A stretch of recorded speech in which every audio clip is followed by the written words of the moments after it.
Number 37, Your Eminence. Can man come to know God through created things?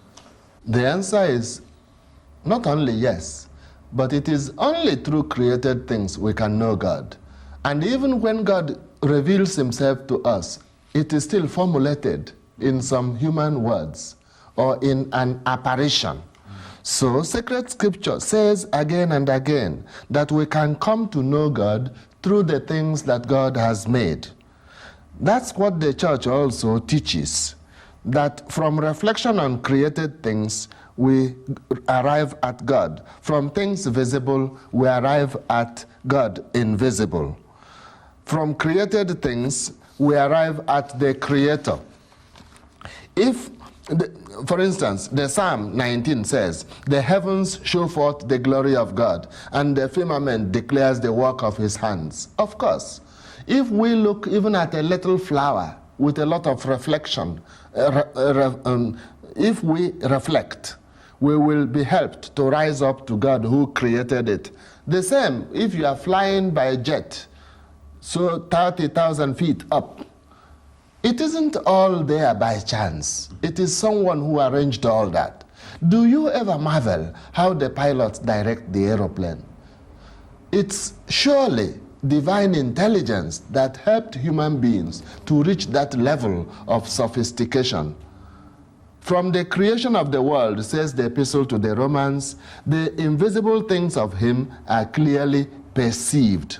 His eternal power also, and divinity, understood from the things that he has made. And the book of wisdom says, "All men are vain, in whom there is no knowledge of God, and who, by these good things that are seen, could not understand him that is." That means, from looking at wonderful creatures, they are not rising up to God who made those creatures. In short, any creature, if it even a spoonful of honey tells us something about God, obviously God must be better than honey. God must be better than a flower. God must be better than an ocean. God must be better than the clouds, seen from below or seen from above or seen from inside the clouds. When you are afraid, the plane is shaking a bit. God is in all of them, even in a storm, so that it is for us not to close our eyes to admiring the wonders that God has made and rising up to things higher than the visible. Right. I think there's one thing that people should understand, getting back to the evolution, is that evolution is a theory, and that the Big Bang is a theory.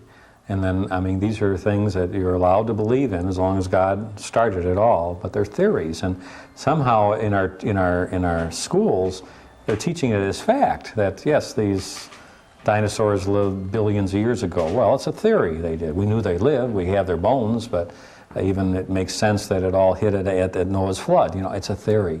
And I think this is something that they have to understand. Yes. Suppose we were to find a child on an island and the parents are not there. Mm-hmm. It would not be wise for that child to say, "I don't come from anybody. I just am." Oh no, we tell him, "Sorry, stupid little child. Mm-hmm. You could not have made yourself. Mm-hmm. Somebody must be the explanation of yourself. You come from somewhere and somebody. You may not see the person, we may not know the person, but you could not have come from nowhere." Mm-hmm. With greater reason, every creature must be traceable to God who made it. Right. I think this is... Don't tell me God didn't make the table as it is, or God didn't make a helicopter. God made the human beings that made the helicopter. Right. And God made all that material from which they made it. And if the human beings changed it again, it is God who gave them the intelligence to change that material again and again and again and again until it becomes a helicopter. It's just common sense when you think it through. It would be like getting a very nice lunch and saying that nobody cooked it. Mm-hmm. Right. Oh, Lord, help us. That's about it. I mean, if you look at a blade of grass, there's so much order in that blade of grass when they put it under a microscope. And to think all this order just happened by chance, you have to have incredible faith to believe that. I mean, it's just incredible. You know, so I hope we got that point across, because that has been so deeply embedded in our whole educational system that the Bible is a storybook. It's not reliable. But as a Christian, as a Catholic, we can believe in creation as described in the Bible, or we can believe in creation as a Big Bang or evolution. We just have to believe that God started it all, and then when man finally arrived, the soul was infused by God into Adam. Yes, the Bible wants to tell us that God created us and created the whole universe. Yes.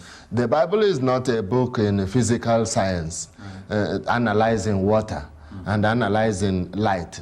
No, we need another book for that. Right.